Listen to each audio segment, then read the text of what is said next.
Good afternoon. Happy Saturday, everybody, and welcome to No Holds Barred Wrestling Podcast here on FTSN. I'm Bobby Melendez, joined always by my tag team partner, Josh Kimmel. Josh, my brother, how you doing? Pretty good. Cannot complain. What a week of wrestling. I already see some people in the chat getting ready to go. Listen, guys, I see 6 y'all in here already. Make sure you get some comments in. The show is not only just for me and Bobby to speak nonsense to each other, but we all want to hear from you too, for real. And I'm excited to get into the show because we haven't talked about John Cena and Cody Rhodes getting physical. We haven't spoke about Naomi stealing Owen Hart's gimmick. We haven't spoke about a lot of things. So let's get on going into it right now, man. How you doing? Actually, how you doing? I'm hanging in there, man. Doing good. I am getting over the flu. It's been a crazy week in Tennessee. I know you and I have just talked about it, but just a quick rundown. It's been all across the Midwest. I don't know what it's called here, but I know Oklahoma and those guys, and tornadoes and severe thunderstorms.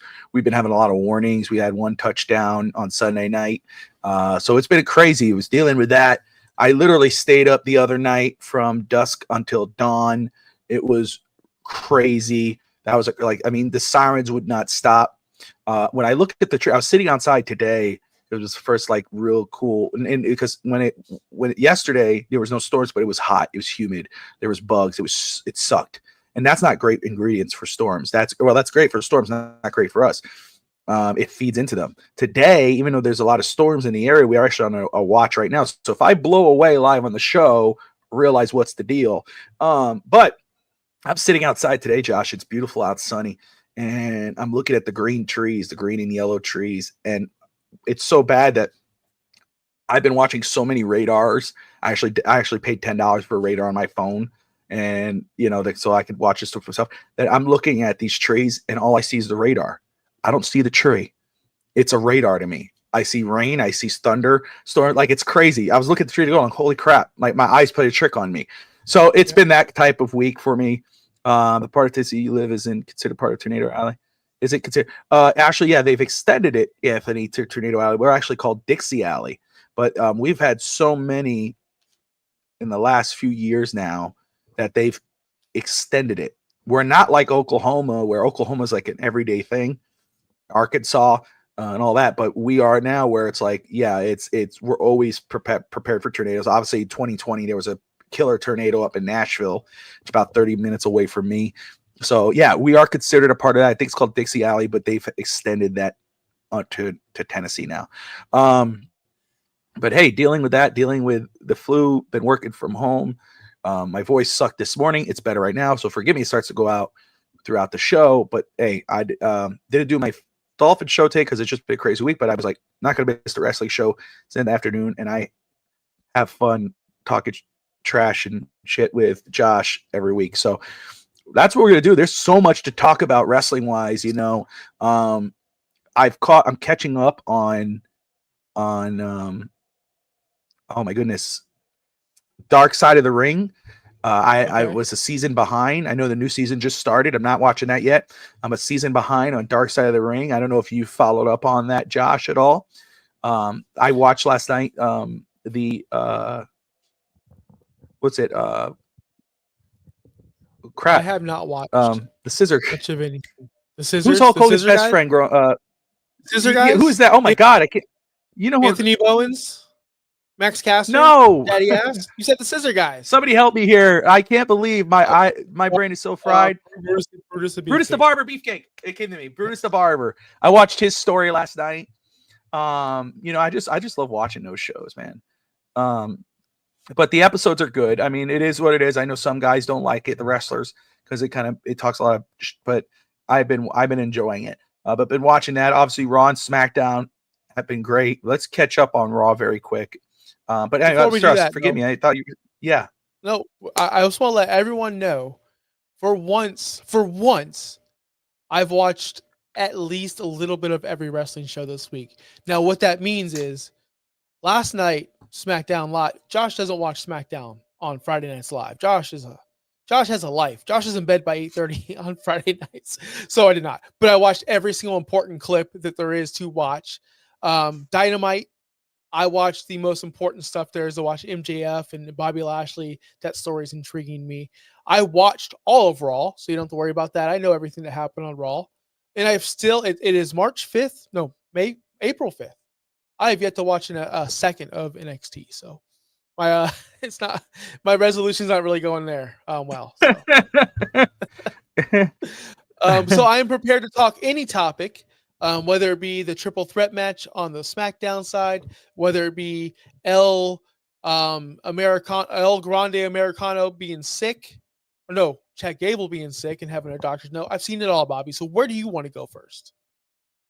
Well, you know what I would like actually. Now that you've said that, why don't you fill me in on what's going on with AEW? Talk to me about MGF and Bobby Lashley before we get into Raw.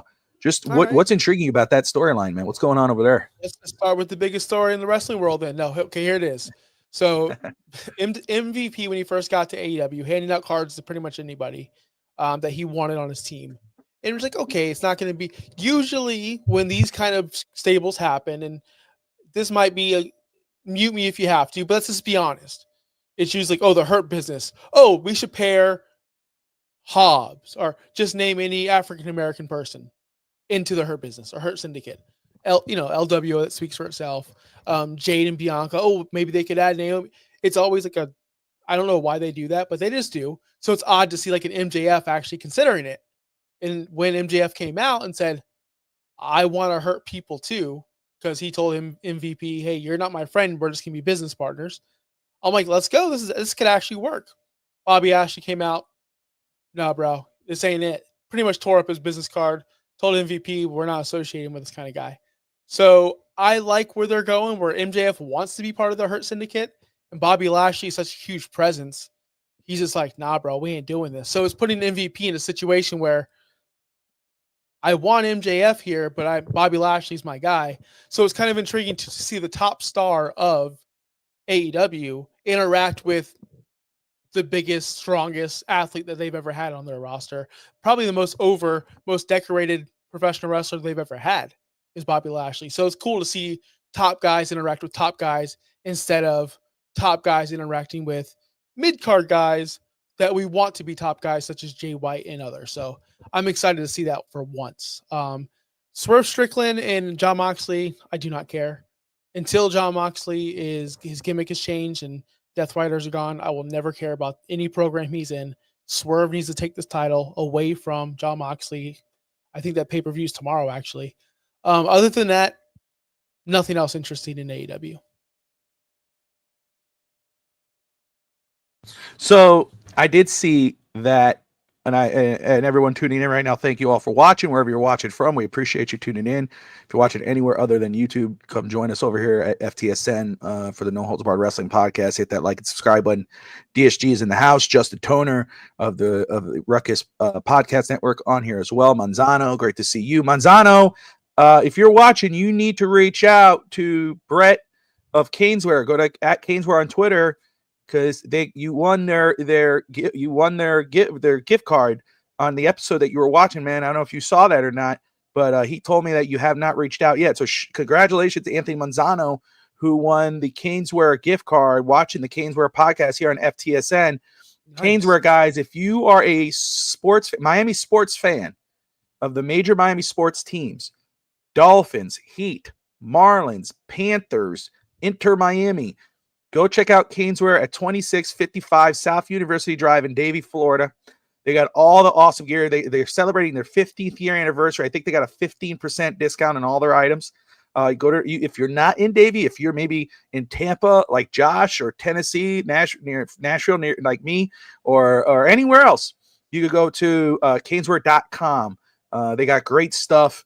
And Brett and his team are awesome. And of course, you can check out the Caneswear podcast on Wednesday nights at 9 o'clock Eastern time. So Anthony, go to Twitter, go to Caneswear on and message Brett, DM him, let him know, hey Brett, here I am. Here's my address. He'll send you the gift card or wherever you need to, and get yourself some gear, bro. But anyway, Sorry, Josh, I hijacked that. But no, I did see the clip. And it was a good plug, right? I hope Brett sees that. That was actually a good plug. I remembered the address. I floored it. Professionals. That's what we do here on Saturdays at 5 o'clock. That's right. If you got me at 9 o'clock, I'd be already done. But I did see the MJF actually the segment there because obviously I didn't know anything that was going on, but I saw when Bobby Lashley came out and ripped it up, and I'm not gonna lie, I was intrigued because I know Hurt Syndicate, I know their style of what they usually try to do with their members, and so I thought it's like, ooh, I'm intrigued by this. So shout out to that. I'm glad you brought that up. Let's move on to Monday Night Raw. You know, WrestleMania obviously again around the corner, picking up steam. It is an intriguing 2 nights of wrestling for WrestleMania. And, you know, now there's some pivots. Now there's some twists and turns going on. We're going to talk about Kevin Owens. Obviously, the big news. He's out for the foreseeable future. Neck surgery. What's going to happen with Randy Orton now? But let's start off with Monday Night Raw. And where do you want to start, man? Let's not bury the big news, the big lead, the big thing that happened. I know it's been a long time. You know, Monday was about 5 days ago, but John Cena and Cody Rhodes got physical for the first time, and they finally acknowledged that they're wrestling each other, and it's not John Cena versus the fans; it's actually John Cena versus Cody Rhodes. So that was acknowledged for the first time. I feel like so that was exciting. A lot of people came off of that promo a lot, as in, man, John really buried Cody Rhodes. John Cena really did this. John Cena really did that. I thought it was the opposite. I thought John looked weak coming out of this promo. I thought he's been overacting since he's returned, but I think the overacting is a little too much on my end. And I'm known for complaining, so I'm not going to complain. I'll go to the good things about it. I love that Cody took charge. Oh, you want to make fun of me? Here, I'll just give you all the things you can make fun of me. I created a business that I was booed in. I have an arm tattoo on my neck. Yada, yada, yada. They took some good shots at each other. You can tell that they were planned, which is cool because obviously these guys are probably friends. But the best line, of course, was the very end where I made money for billionaires. You just took them from their kids. I don't know if people got that reference. You know, when CM Punk says something about AEW on these references, people, they're duds. They don't land. So I don't know if people actually got that reference, which is weird that all these references go under the blanket or under the rug, but Rey Fenix debuts and everyone knows who he is. It's just weird what they pick and choose, what they actually like to cheer and what they do not cheer. But yeah, I thought the Cena promo was great. What do you think, Bobby? Yeah, so I'm obviously very interested to see how it's going to play out. And it went exactly how you and I talked about we would like it to go, you know, which is obviously for them to acknowledge each other, for John and Cody to talk to each other and cut a promo on each other and eventually get physical with each other, which they did. So it hit all the checkpoints. I felt the opposite that you felt. I do agree that and it did start off that way for the overacting where I was kind of like, you know, but Cody, I like that Cody came out and said, I'm going to say everything you think you're going to say that everybody always says. And in the end, because he didn't want to get burned, I felt like he kind of did get burned because of what you brought up right now. And Cena does this to everybody. I mean, Cena to me, and you know, that whole comment about the billionaire's kids a lot of times I'm like, he's not lying when he says, you know, you're just like all these other wannabes that want to be like me. You know, they come out and he talked about burying people. And, you know, you think of Nexus, you hear all those years that we heard over and over again, you know, the Cenas, the Austins, the Hogans or whatever. And, you know, oh, they buried me. I would have been better if they didn't bury me. How many times have we heard that about John Cena?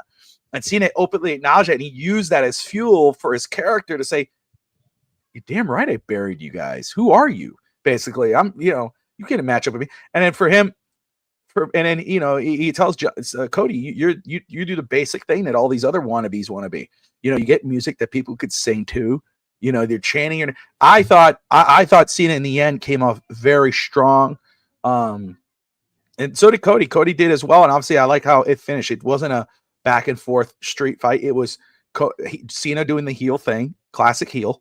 Try to sneak a punch in, and Cody getting the lick and then standing tall in the ring, which screams to me that John Cena most likely will go over at WrestleMania. When it's the guy standing over one guy, it's usually the other way around by the time of WrestleMania. So I like how they did it. I did enjoy it. I don't think Cena. I don't want to say that Cena made Cody look weak or anything like in the end of it all. But I will say again, the way I came out of it was like, damn, like, you know, it's facts though. Like if you think about it, like the catchy music, you know, like he didn't have to bring up any of that stuff. And I love how he brought the reality of it in regard to the burials and shit, where people were complaining about him burying other guys, and you know, I loved it. I liked everything about that. So I'm excited for that match. We're not to the Roman segment yet. No, I love how Roman is playing what you wanted. People cheer him, but he hasn't changed who we want. Yeah, he's the same guy. Yep, anti-hero. I wish Cena would be that version of, like, instead of this over-the-top cartoony heel. I wish he would be him. I wish he would be him. Yes. Okay, so I get that. Here's what I'll tell you to that. Right now, he can't be the anti-hero. He can't be what Roman is right now, where, you know, there's a good guy, but he's bad. Mm-hmm. Because he was all the way good. So now he has to be all the way bad. He was an over-exaggeration of a hero, right? The good guy. He would, and he'd be like, let's go, you know, and the kids, because the kids get excited. As adults, we're not going, woohoo, you know, we're not going crazy. The kids are, though. Our kids will. They're fired up looking at John going, let's go, guys. Let's do this. Yippee-ki-yay. Right. So he's all the way good. So now he's going to be the over-exaggerated bad guy. This is what I'm talking about, classic heel. This is not Roman heel, not even the Roman beforehand, because Roman as a heel before was still the cool heel. You know, he was still an ass. He was full on heel, but he was the cool heel. He was that one that, he's got to laugh it off or whatever. Where John Cena, he's what a wrestler would have been like back of the days of WCW or the NWA or old school WWF. His character would be perfect.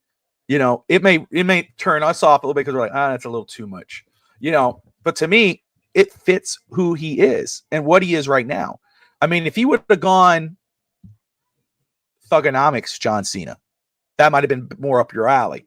But I think because when he was, it would have been kind of like a huge swerve if he would have been over the top hero, you know, in his last run, and then all the way turned to Thugonomics John Cena. That would have been like, instead he went full 100, over the top hero to, I mean, it's not ridiculous to the point of ridiculous, but over the top heel where, the sneak attack or, the screaming with the veins in his neck and shit, that to me, it just fits what he is. I understand where you're coming from, but I don't know if it would be good as an anti-hero. He has to be full on heel. So, okay, the thing that got me were everything they said about each other, from the tattoo to the, by the way, when John broke him down as a fake manufacturer champion, you're trying too hard. You're a little too perfect. You're too clean cut. I told you to be authentic and you're not. That's why Cody was booed in AEW, by the way, because we saw right through his gimmick in AEW. We saw right through it. I think, never mind, I'm not going to say WWE fans are too dumb to see through it. I'm not going to say that. I'm not going to say WWE fans are too dumb to see through his gimmick. But what I'm going to say is he does get turnoffs by guys in the demos of us because of how he talks, because of how he dresses, because of everything Cody Rhodes does on Monday Night Raw. So I like that version of John. That was great when they got into that part of it. So the beginning kind of like slowed up, and then they got into it, and it was good. And then what got me at the end, if John Cena truly doesn't care about pro wrestling or us or anybody else, and he's going to ruin wrestling for everybody, that's his mission statement. Going into WrestleMania is not about taking the title and beating up Cody Rhodes. His mission statement is to be the champion and take it and go home. That's his mission statement. So when Cody's like, oh, I've been here for blah, blah, and I've never been chanted at, you can't wrestle, John's response would have been, I don't need to wrestle to take that championship because I've been the best at whatever. I don't give a fuck what they say. He shouldn't have cared. He shouldn't have cared.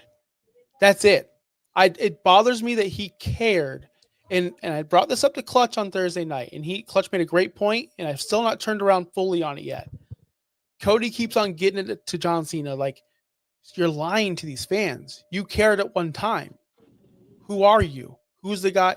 Who's the guy on the T-shirt? This is not John Cena. So Cody's whole point is, you're my hero. You care about this. What happened? Why'd you sell it to The Rock? So him saying you can't wrestle, or the fans chant at you, you can't wrestle, and then John Cena proving that he cares. That's why he took the swing. So I saw that when Clutch tried to explain it to me, but man, to me that was super lame. I'm like, really? That's what's going to get him to swing at this guy finally? The fans chant, you can't wrestle? That was odd. But I guess the way Clutch explained it to me, did you see it that way at all? I don't think I looked at it as like you did, about it finally triggered him to take a swing, and that's the dumb reason why to take a swing.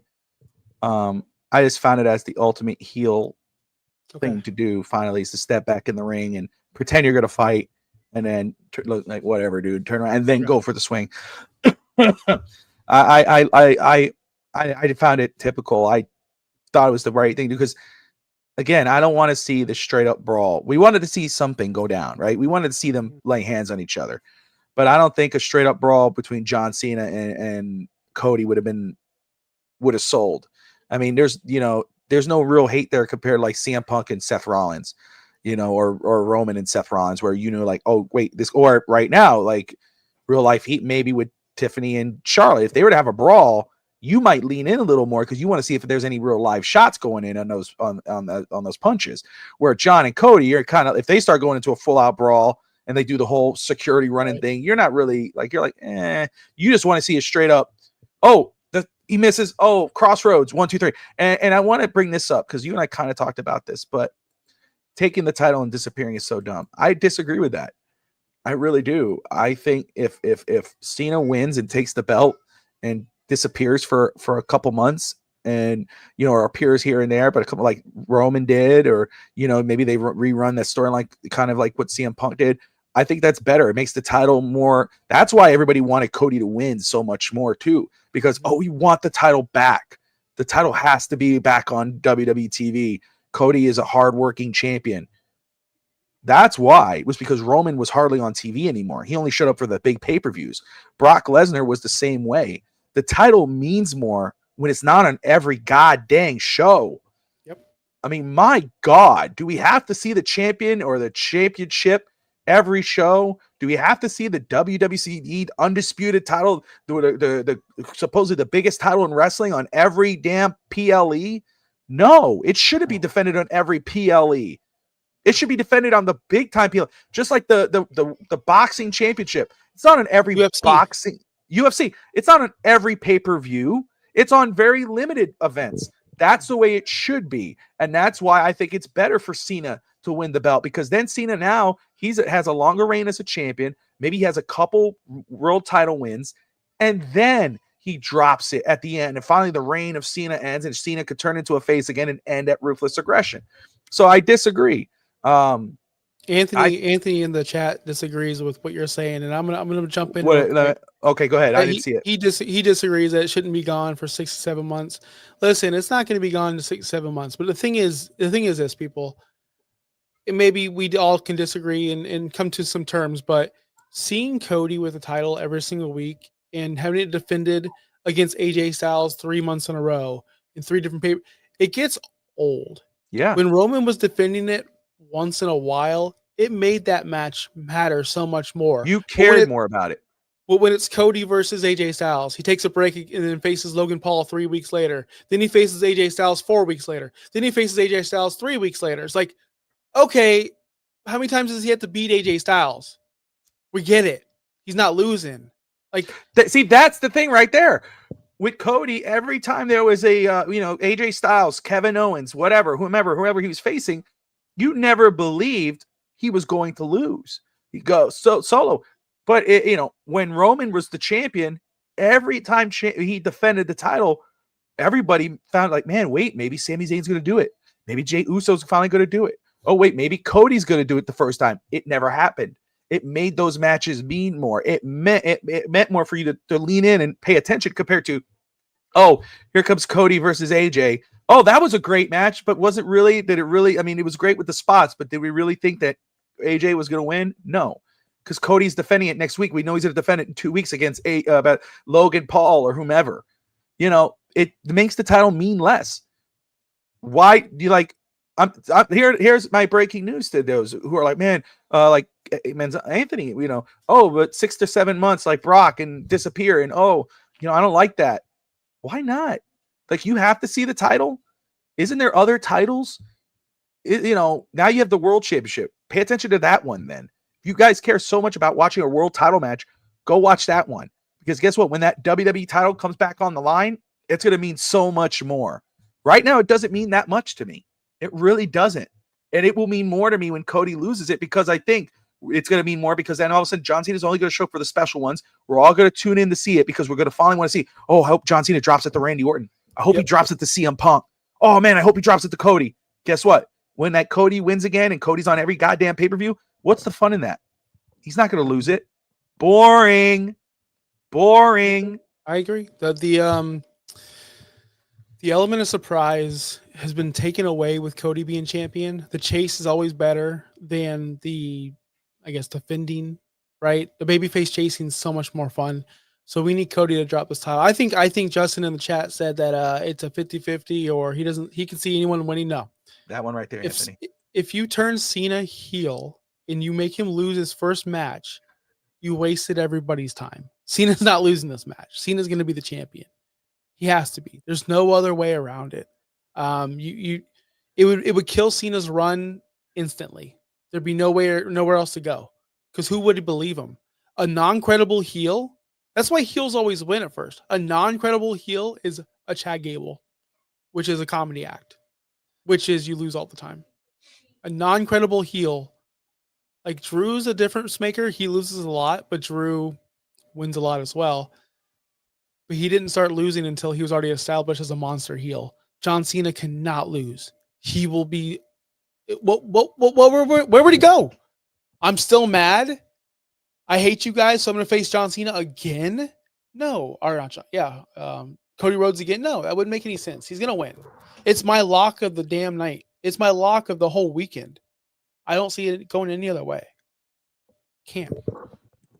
And I understand, Justin, and that's what's great about it, right? I mean, especially this current run of WWE, we don't know what's going to happen. A lot of stuff has been swerves and kind of like, whoa, wait a second. Except for Cody matches. When Roman lost the title, you never knew how it was going to play out, because they gave you every reason to say, wait a second, could this be the time Roman's going to lose? Because they would pull out the Brock Lesnar's and then the Codys. The Codys, the Brock Lesnar, the John Cena's, the Jays, the Sammys. It meant more. You cared more. With the Cody match, world title defense, it's always the same thing. It's going to be a good match, but do we really think Cody's going to lose it? No, absolutely not. Title does nothing for Cena. That's a lie. That's wrong. You're wrong. Well, no. It makes Cena the 17-time champion. He's not wrong. He's not wrong. Let me say this. Okay, why not? The Cena does nothing. The title does nothing for Cena. Nothing. It does nothing. Cena can't grow from this. Cena can't demise from this. What it does is it helps the company, and it helps the wrestlers that are going to wrestle him down the road, whether it's going to be the Randy Orton, that feud, whether it's going to be up-and-coming guys, whether it be Cody winning the title back. That's when it's going to matter. So DSG is right. The title will do nothing for John Cena, the person or the character.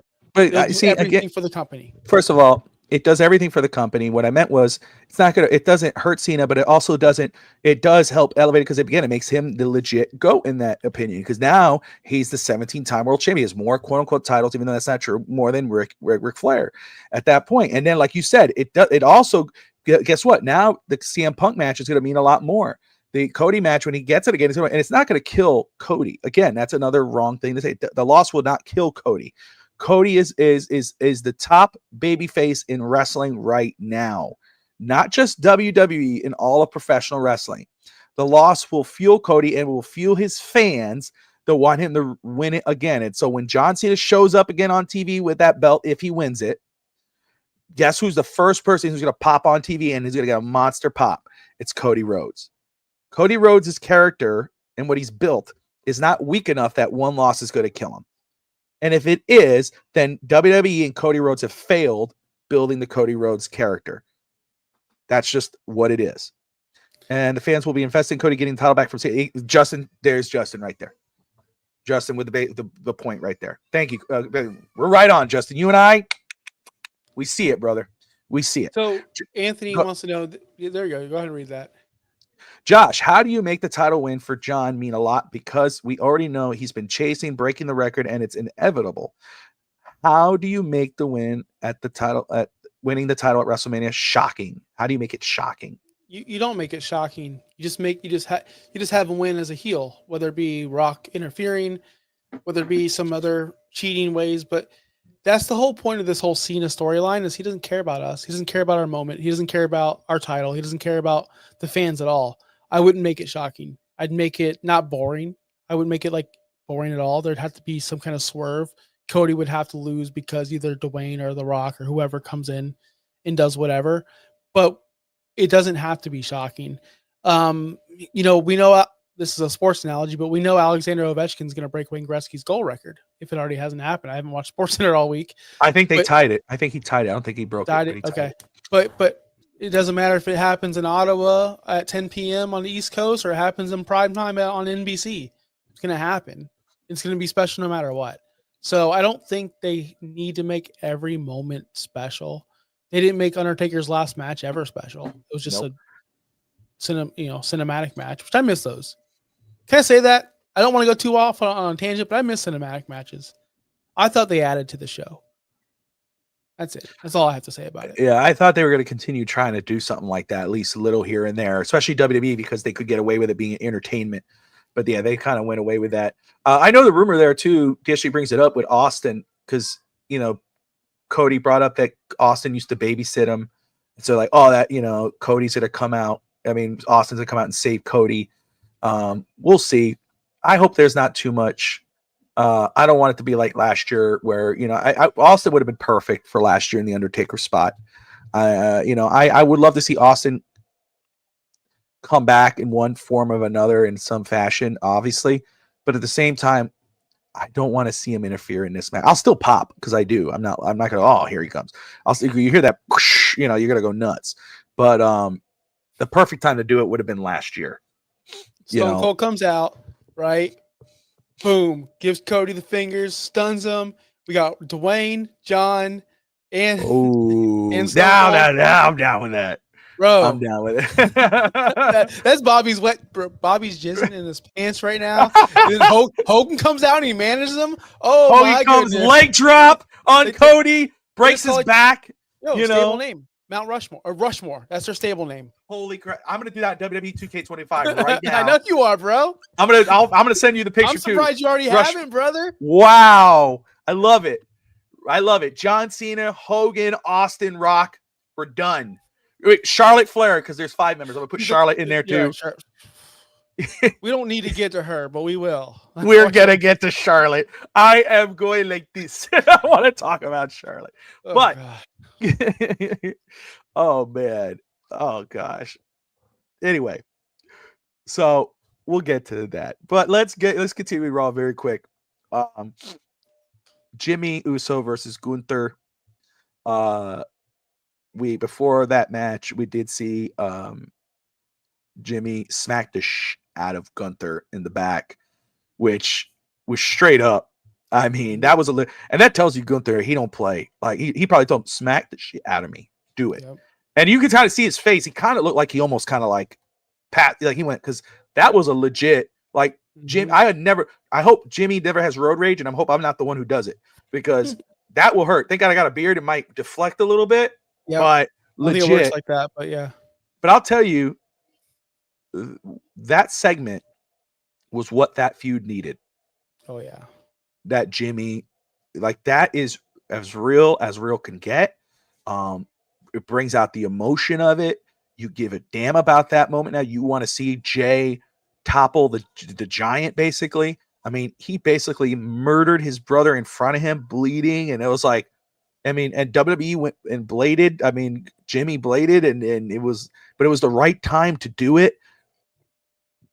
I have no hate for that at all, man. I thought it was a great segment, man. What did you think?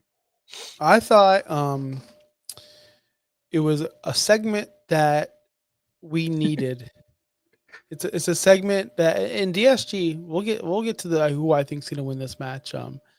I do think it's a segment we needed because it was lacking something. It was this yeet. It was I'm gonna beat up Tozawa, and it was they don't believe in me, y'all. They don't believe in me. I'm like, okay, we can't be doing this every single week.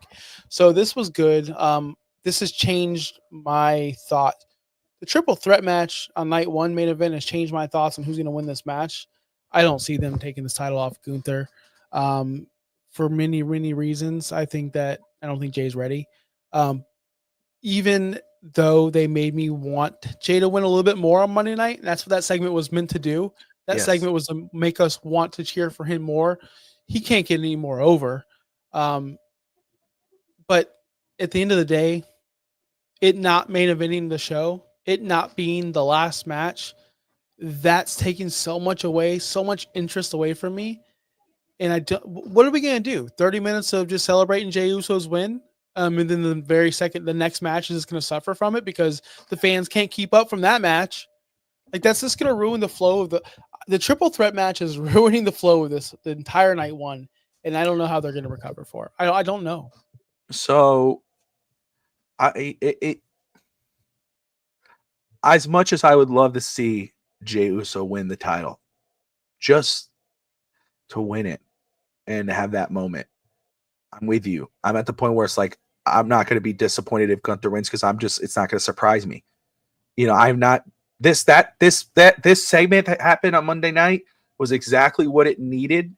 100% made us care more, but at the same time, it's still lacking. I hope the match, and I think it will, because Gunther's that kind of guy, and I think he's going to bring the best out of Jay. And again, if Jay wins, awesome. And I hope he does bleed at WrestleMania. I hope it looks like a Rocky Balboa moment where he just can't, it looks like he's not going to be able to do it. He's not going to get over. And then all of a sudden, maybe he pulls it out in, or maybe he brings him right to the point, loses, and then wins at Backlash. Who knows? But I just think, I'm here with like, we'll see.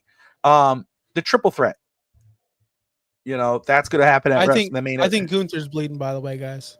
Oh, really? You think? Oh, I think it's gonna be a segment where, like, he's like the Russian from Rocky IV, where when he finally gets cut open, he thought he was some machine. He can't bleed. Yeah. Okay. I think that's gonna go down.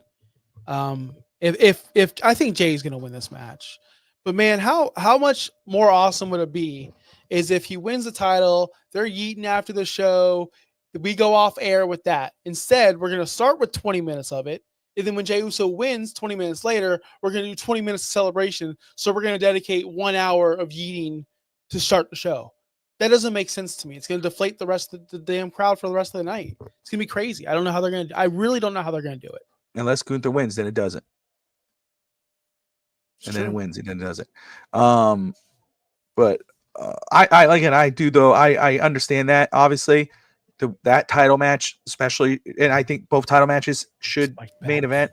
But again, like I've said before, Roman versus Seth versus CM Punk is too big of a match to go on in the middle or at the beginning. It needs to go on last, and I think they're going to steal the show. I think it's going to be an unbelievable match. And let me make sure. I just want to say very quick, first off, to everyone tuning in again, thank you. You're watching No Holds Barred Wrestling here on FTSN.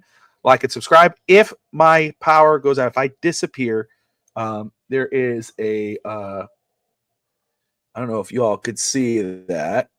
There is a big guy coming right over us in just a minute with 70 to 80 mile per hour winds.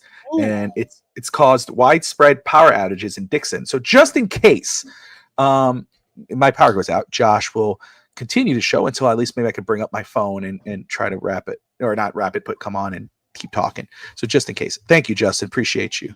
Big ones here, man. But the Rhea versus Io Sky for the title, ends in a no contest DQ Mm-hmm. after Rhea consistently goes after Bianca. So more than likely, this is going to go into a triple threat match for the world title. And so, Josh, just very quick, what are you thinking of this one? Sure. Did we need all this to make it a triple threat match? No. Was the match entertaining? Sure. Yeah, it was fine. It is what it is. I don't know what it is, Bobby. And we might talk about it during the WrestleMania preview show, but I'm losing a lot of interest in WrestleMania. I'm the opposite of people. Because you know what it feels like, Bobby? They're trying to book the show. Like Jade and Naomi got booked last night. That's something Tony Khan does. A couple weeks before the show, just start booking other matches. It's like, just book the damn match, brother. Just tell us a triple threat match. Like, why are we dragging this on? That's all I want is a card. I want it set in stone. It is set in stone. We know it is. Is Bianca a freaking heel? She's getting booed out of every arena she's stepping into. She's playing off like a heel, and so is Rhea, though. Rhea's coming off a little bit. So is Rhea. She is too. So like, but they're cheering Rhea. So what is it? What are they going to do? Are they going to listen to the fans and have Bianca? Because I think Bianca walks away with this title. Are they going to have her walk away as a heel and join Naomi as a heel? I don't know what they're going to do because she seems to have dropped that storyline and been focused on the world title shot, which is she should have. But it's like she's kind of faded away from the whole Jade storyline. She's got to get back into that at some point. And the only way that can happen is if she's a heel. I don't know, man. Like, it's going to be a great. I think they're going to steal the show. I think those three women, Io, Jade, and Rhea, they're going to have a phenomenal match. Those women can freaking go. Probably the three best women on their roster.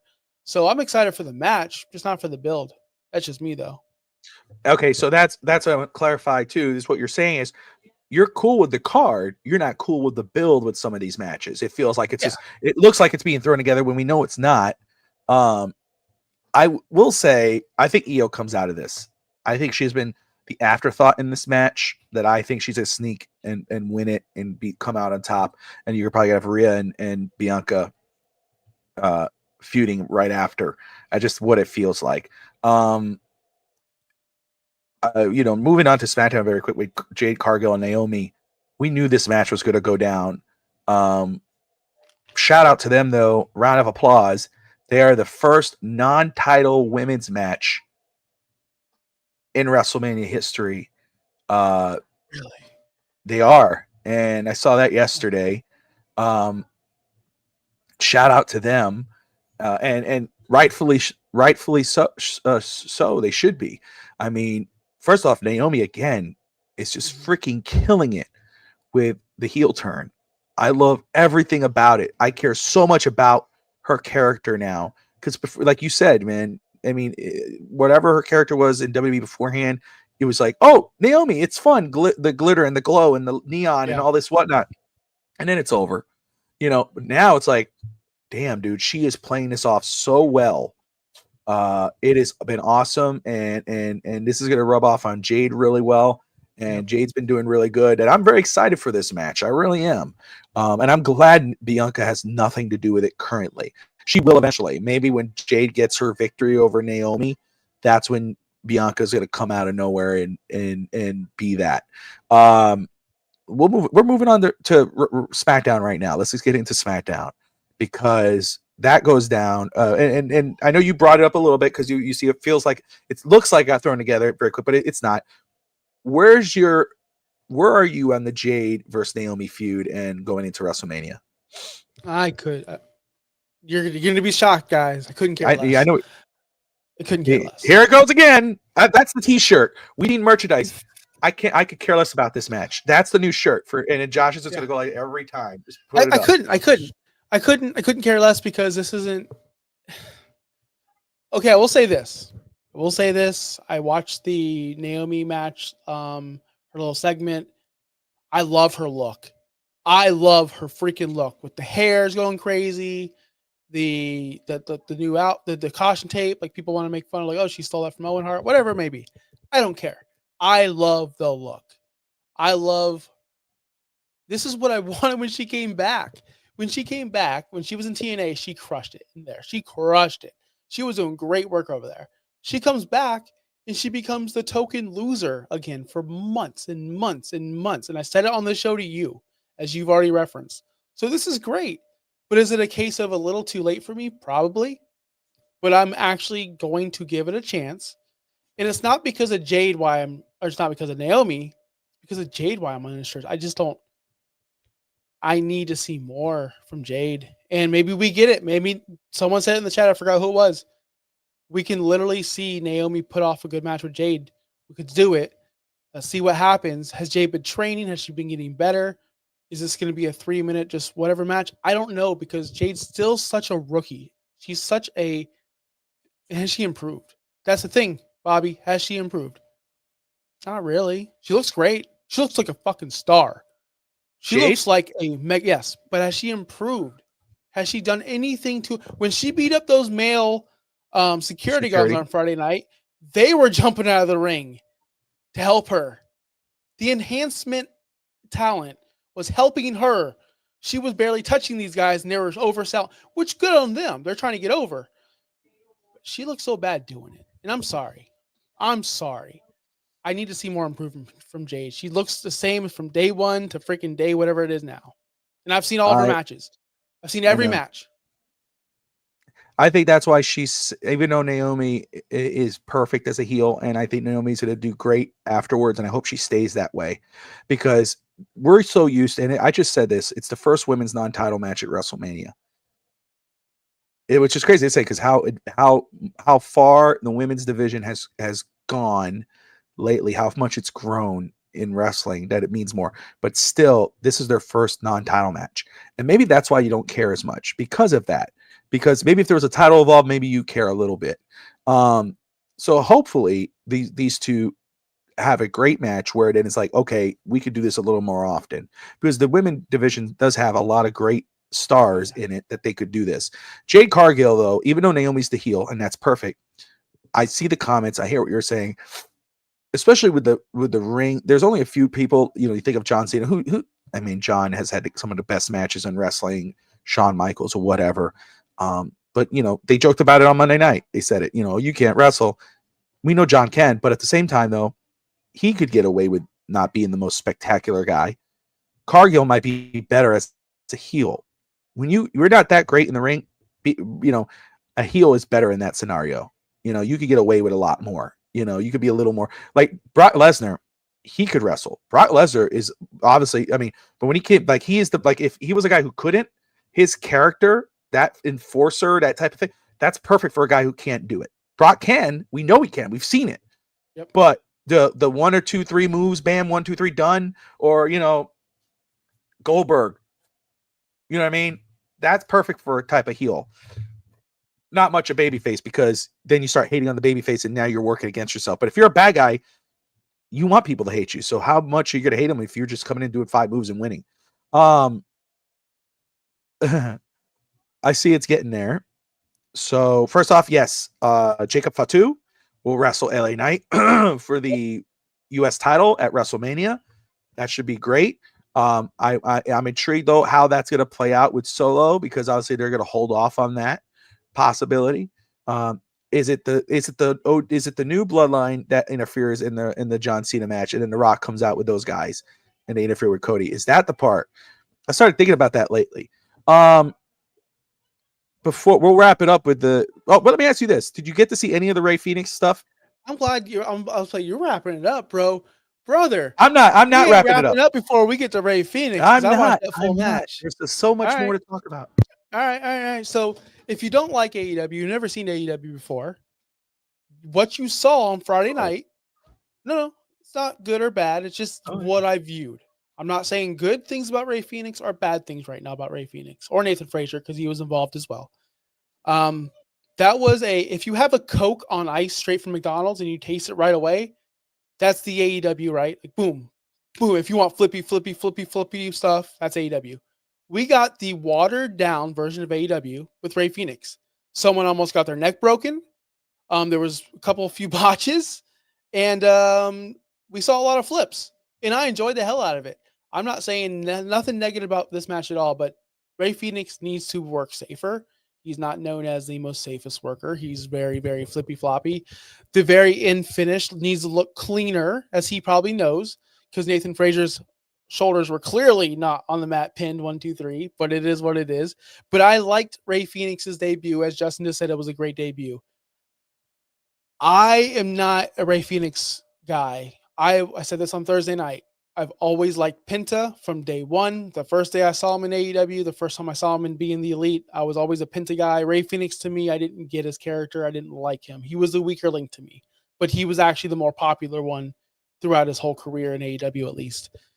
I was going to wonder if he was going to do the spot where he grabs the guy's hand and does little tricks on the ropes. I know Justin knows what I'm talking about because he did it every single time in AEW. He didn't. He did it in his entrance. I'm like, okay, that's how he's going to show off his talent. He's not going to hold some guy's hand for 5 seconds and do it. He's just going to do it before his entrance. That's the way you should have always done it, Rey Fenix. That was great because you showed off what you can do with the ring or in the ring. What did you think about it? Because there was no, it was hard to gauge because it was a random match. There was no story. There was no selling. There was no nothing. It was just flip. You do a flip. You do a flip. I'm going to drop this guy in his head. I'm going to drop this guy in his head. I'm going to try to jive out of the ring. I'm going to do it. It was a lot.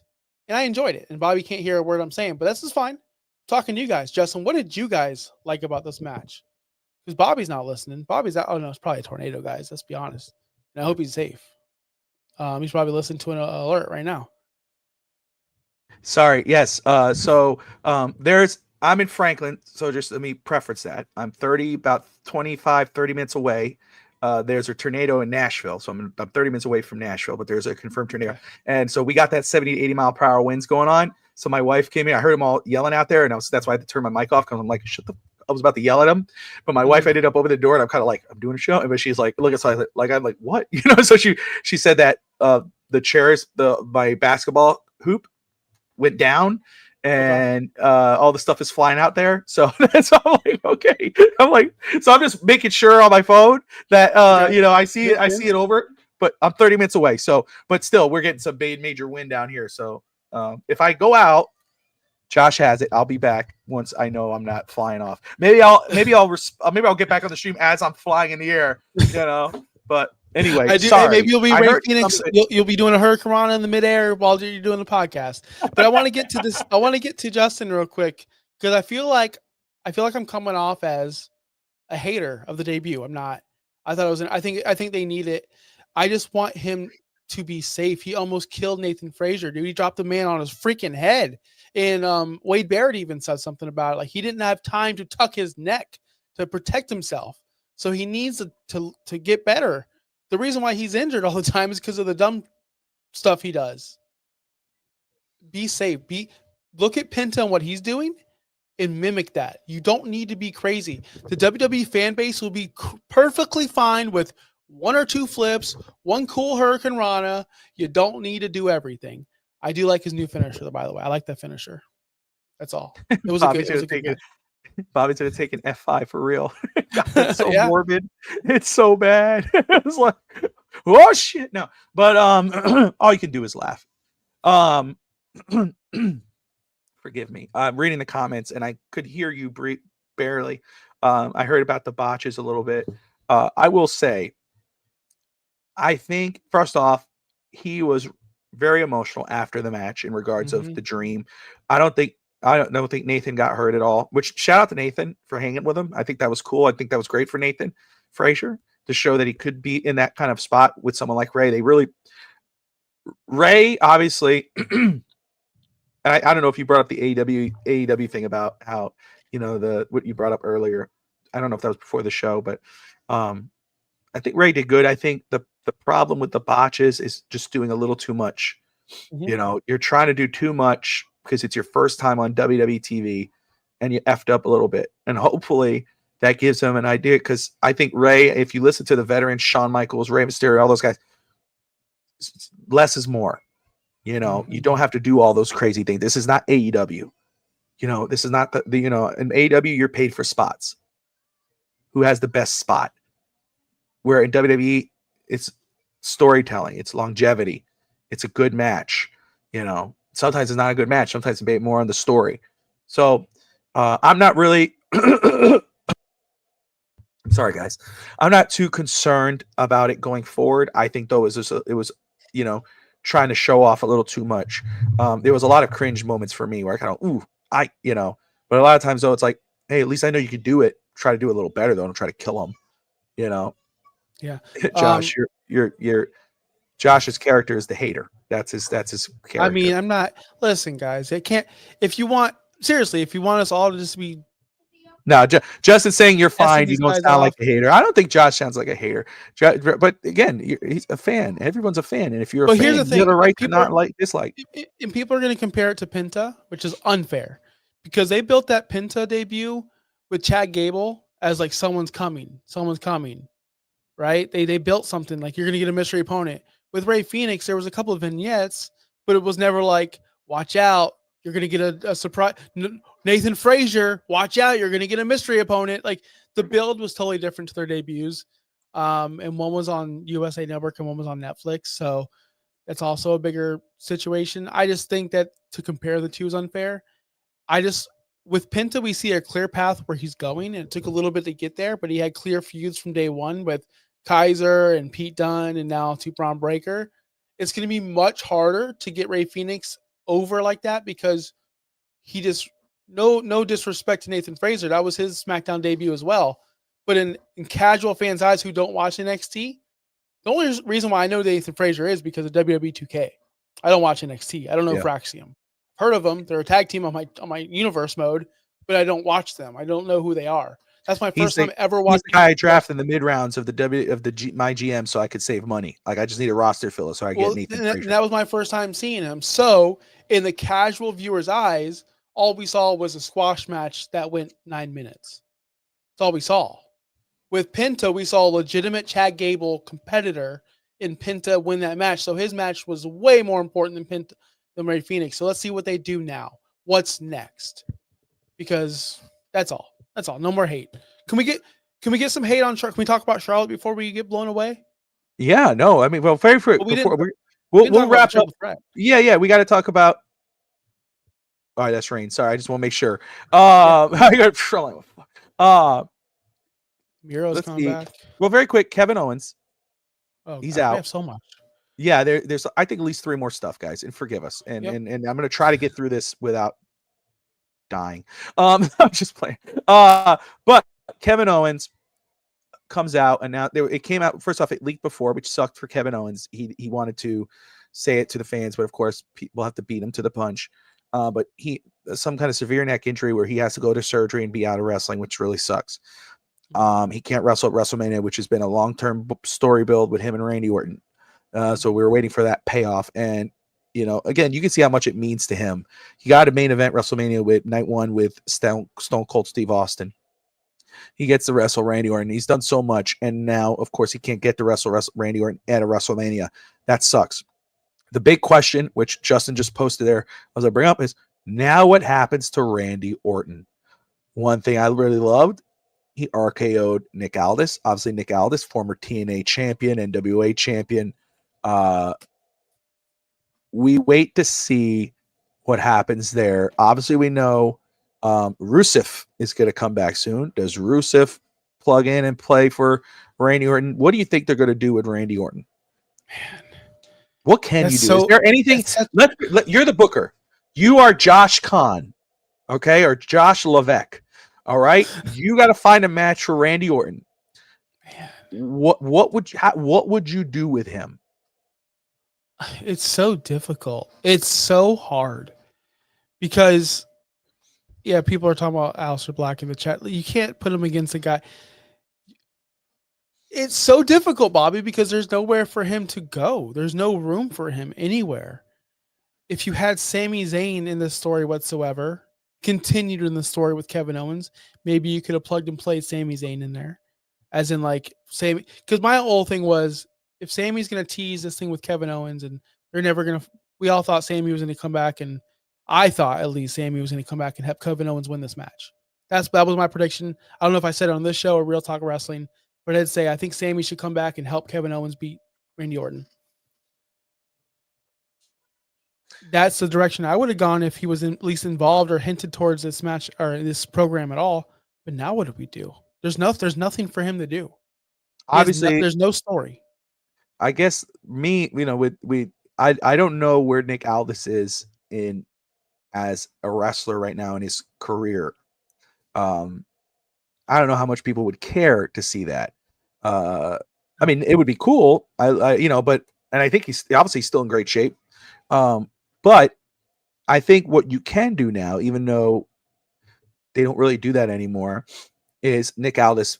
I see DSG talk about surprise opponent for Triple H's choice, surprise opponent of Nick Aldis's choice, and then you go, okay, well, who's the opponent?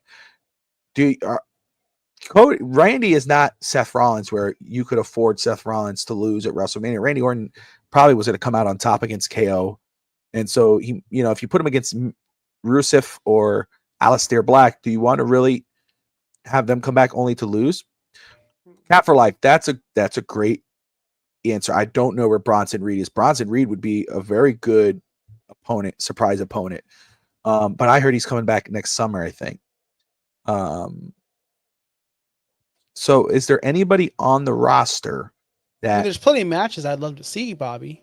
Yeah. But would it make sense? No, nothing Does it makes have sense. to make sense though? I mean, it's just about getting on the card.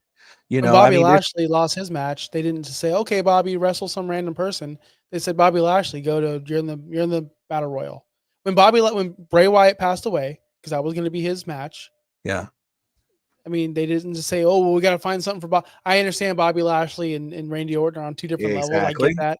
I get that. You took the words right. You took it right because I said it right when you said it. I totally understand it, but everyone's booked. Like everyone's in a match. It's 2 weeks away. It's too soon. If you're gonna make some kind of special arrangement, people are saying Brock Lesnar. It's gonna be a while till we see Brock Lesnar on TV again. Do you just have Randy Orton do a run-in? Help Cody. Maybe turn on Cody. No, because that's no. Because that's why we get John Cena versus Randy Orton at Backlash in Missouri. You're booking that one. You're booking that one. I don't know, man. I'm intrigued to see what happens there. It is hard because you're only a couple weeks away from WrestleMania. It sucks for KO. It sucks for Randy Orton. I do think they're going to find something for Randy Orton because if they didn't, you would have just saw Orton rock out of the ring and Aldis stand there. But no, he does the RKO on Aldis. I think Aldis will find an opponent for him. Maybe they go to TNA. Maybe they find someone in TNA. Give someone in TNA a chance. I don't know. I'm trying to think. It's going to be because you got to think about all the top stars. They're all done. Like they're all booked. And then you think about all the up and comers. They're all booked. Maybe you want to give an NXT superstar a chance. Give one of these guys a shot. I don't know what you would do. It's unfortunate. That's all it is. Yeah, it's gonna be a hard thing. I think Joe Hendry just got injured, didn't he? Tore a rotator cuff or something. I swear I thought I just saw that. But anyway, we'll see what happens there. I mean, you could easily have Orton come out and just like we used to have these segments at WrestleMania where a celebrity or somebody would come out. And then Kane would choke slam or tombstone Pete Rose or so-and-so would get stunned or whatever the case may be. You can easily have some douchebag celebrity out there and Randy Orton just give him an RKO. That'd be good enough. Justin, that's where I'm leaning, man. Randy Orton versus Nick Aldis. It's just my thing is, can you do that in 2 weeks? I mean, can Orton be saying like, he says, I want that match. And Aldis is like, gets mad at him. I'm going to find you. Oh, you already paid. He did a pre-fine already. You already paid a pre-fine. But does Randy go, what about you? And starts smacking him around until he gives a match. And, goes, you know what? You want a match? You got it with me. And then you got Nick Aldis versus Randy Orton. And it's a, plug and play. There you go. Hulk Hogan versus Randy Orton 2.0. There you go. Let's do it. Here's what I suggest. During the middle of the Charlotte, when we're all falling asleep, because Charlotte's in the match, in the ring, we got Tiffy doing what she's doing, and we're all literally half asleep. Just hit the music. Randy Orton, fucking RKO, Charlotte. We all cheer. The place will pop. It'd be the biggest pop of the night by far. Let's do that. Why not? You can actually have inter matches in the game. You can now. I do it all the time. Super from the top rope RKO tour. I'm going to leave the Charlotte one for the main event. I'm going to leave that because I want to talk about the CM Punk favor because I know we're going to talk a lot about Charlotte and Tiffy. But What do you think of CM Punk's favor? You want to reveal what it is? Oh yeah, it's the favor is simple. It is I need you in my corner at the main event of WrestleMania in this match. Paul Heyman. Paul Heyman, of course. And I'm not going to lie to you whatsoever. At first, I was underwhelmed. Hold on. At first, I was underwhelmed. At first, I was underwhelmed. Like this, that's it. That's it. CM Punk, Phil, that's what you want? You want this man in your corner? And then I was thinking about it after the segment. Sure. Because you know what? CM Punk, he's loyal, and that's okay with me, and I like it. The whole story is about loyalty. Think about it. Think about this whole thing. Think about this whole triple threat. Seth turned on Roman. Loyalty is over. The loyalty, they lost trust in each other. CM Punk and Seth obviously don't trust each other. CM Punk and Roman obviously don't trust each other. No one likes each other. Paul Heyman is proving who he is truly loyal to. And that's always going to be CM Punk. It's always going to be his original guys. Roman's his tribal chief. It is what it is. He's the wise man. Not once has Roman ever been called a Paul Heyman guy. Not once. Never. I like it actually. Because it's getting where Roman we never cared about Roman. I'm not going to say he wasn't relevant. He was always relevant. But he was never as over as he was without Paul. This is actually taking a hit to Roman. I think Roman's realizing it. Cody said it 2 years ago. Everything that you have now is going to be taken away from you. And Paul was the last thing he ever had with the bloodline. Jimmy's gone. Jay's gone. Sami's gone. Solo's gone. All he has left is Paul. So the prophecy is being fulfilled. He has now lost everything. I actually like it because this is getting at him. Because his ego is so big, he never thought this would happen. Now he's all alone. So I actually like it now. I turned it around on it, Bobby. You like that? You like how I turned it around? I did. Again, it just leaves that I was underwhelmed too with the request.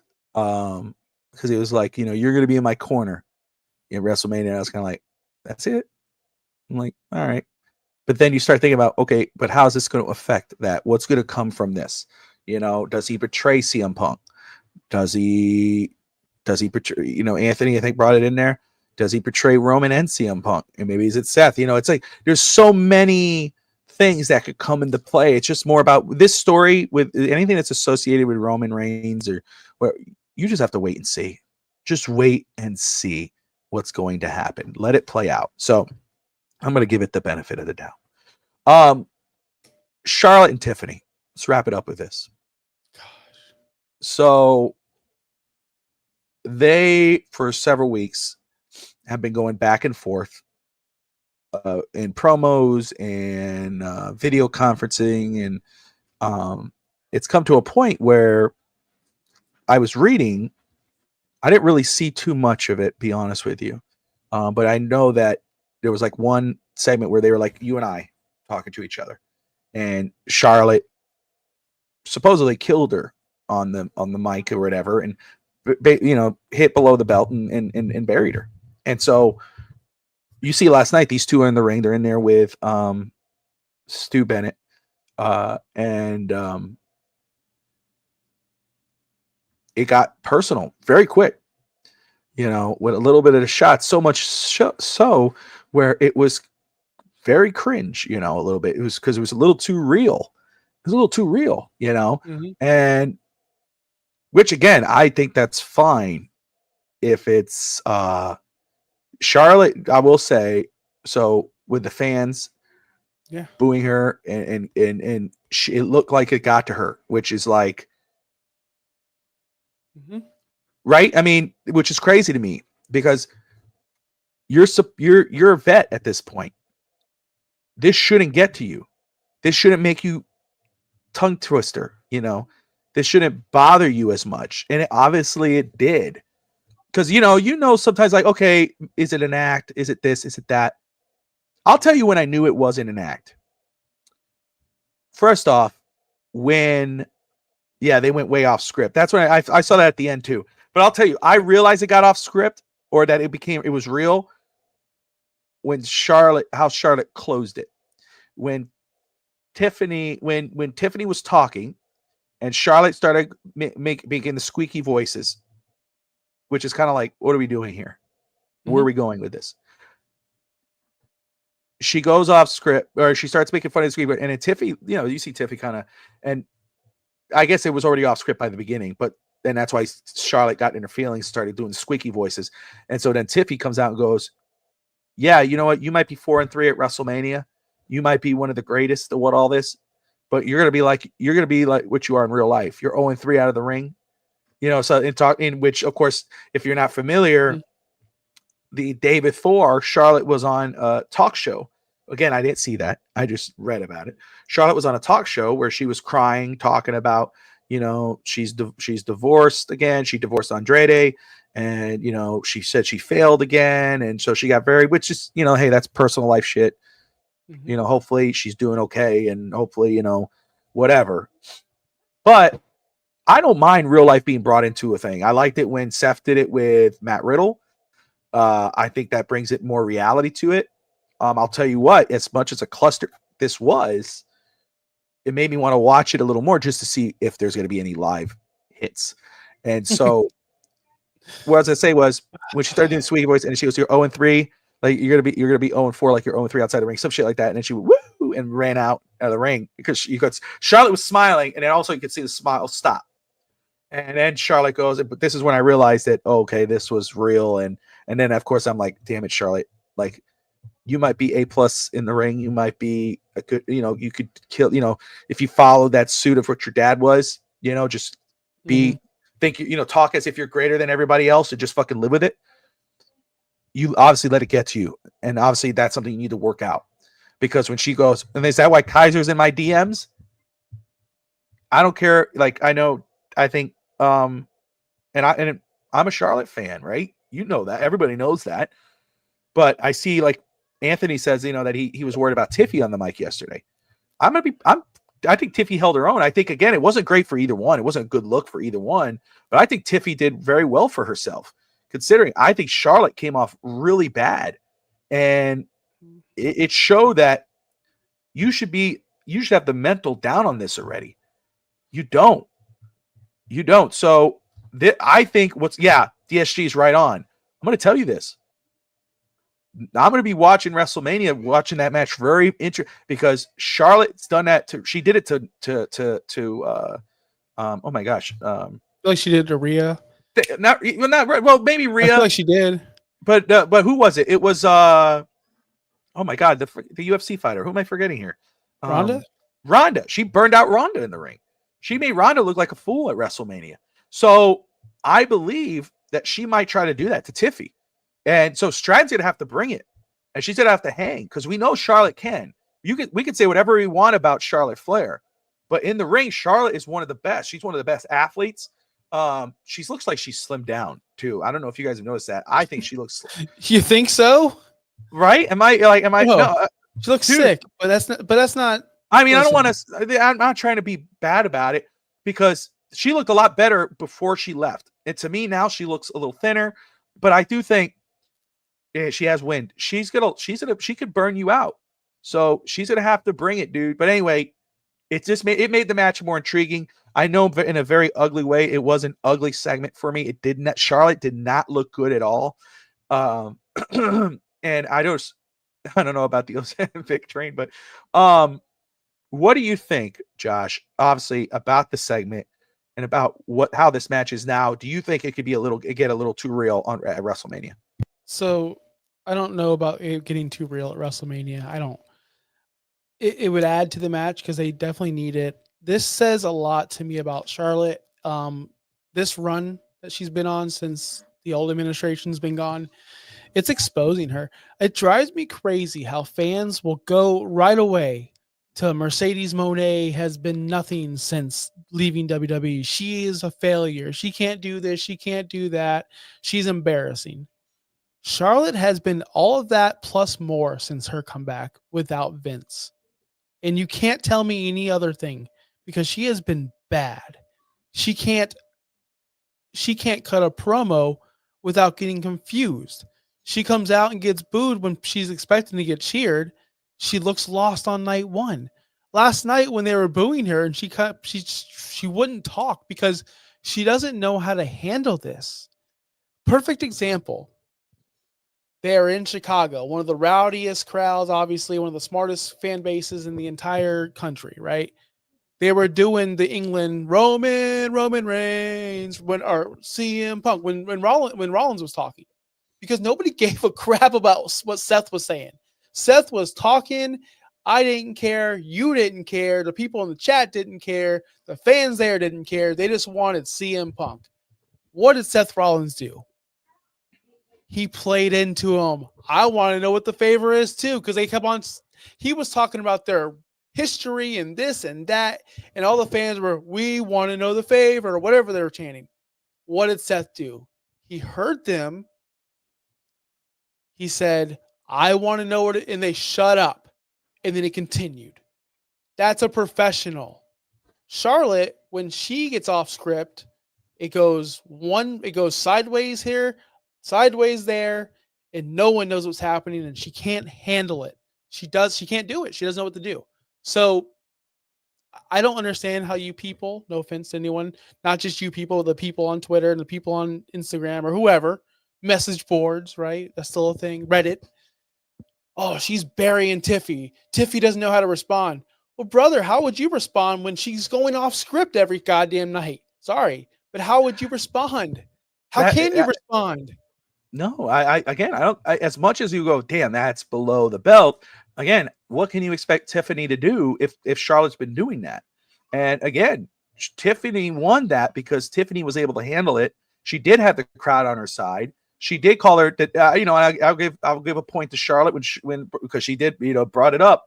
Tiffy brought up the Nippo baby thing. You're the suckiest Nippo, whatever. And she said, I'm the Nippo queen, the Nippo queen. But no, Charlotte did not look good last night. She hasn't since she returned. She's been wrestling on house shows, so can't really talk about her in the ring. We'll see how she does in the ring.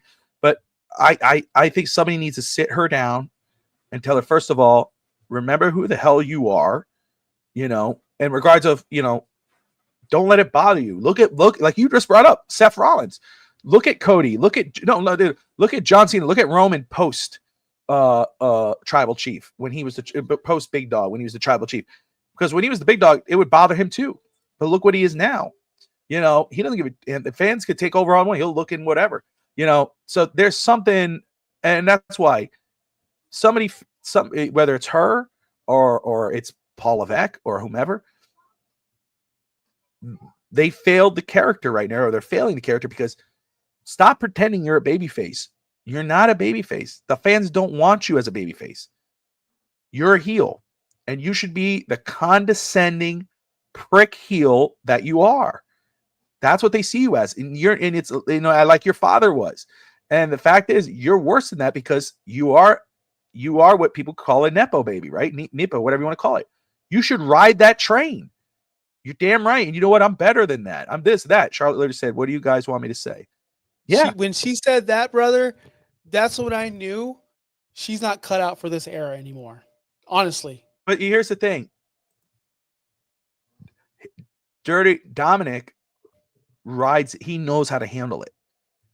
He lets it, he enjoys it, he plays it off.